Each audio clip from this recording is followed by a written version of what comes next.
حضرت جبرائیل گزر رہے ہیں، ایک فرشتہ تھا جو معذور پڑا ہوا تھا جس کا نام فطرس تھا. کیا نام تھا؟ فطرس نام تھا.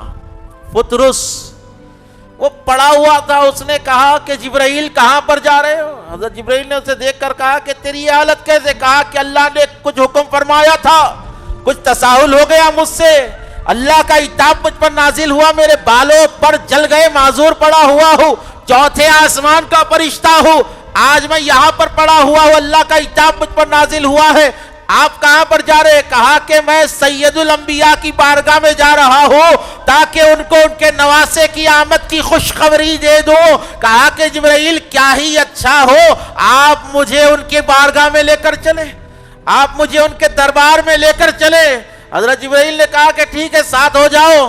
اللہ کے نبی کی بارگاہ میں جبرائیل امین حاضر ہوئے اور عرض کی کہ یا رسول اللہ، اللہ تعالیٰ آپ کو خوشخبری دے رہا ہے کہ آپ کی شہزادی کو حسین تولد ہوئے ہیں، امام عالی مقام کی ولادت پر اللہ مبارکبادی پیش کر رہا ہے. حضرت جبرائیل نے عرض کیا، سلام عرض کر دیا. اس کا کہا یا رسول اللہ، ایک فرشتہ بھی ہے میرے ساتھ جس کا نام فطرس ہے، عتاب نازل ہوا اللہ کا، بال پر سب جل گئے، آپ سے دعائیں چاہتا ہے، آپ سے شفا چاہتا ہے. ارے میرے نبی کی بارگاہ وہ ہے، انسان تو انسان، فرشتوں کے بھی کام بنتے نظر آتے ہیں تو رسول اللہ کی بارگاہ میں نظر آتے ہیں.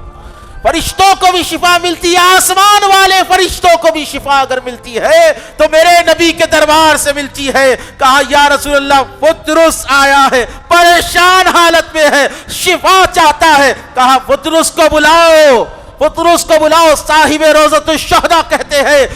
فطرس کو بلایا گیا. فطرس نے کہا کہ یا رسول اللہ، میری حالت پر رحم فرمائیے، کرم فرمائیے، آپ کی بارگاہ میں آیا ہوا ہو. اللہ کے نبی علیہ السلام نے ارشاد فرمایا کہ فطرس قریب آ اور میرے حسین کے جسم کو اپنا جسم مل، اللہ تجھے شفا عطا فرما دے گا. امام عالی مقام ابھی پیدا ہی ہوئے ہیں، 2-3 دن کے ہیں.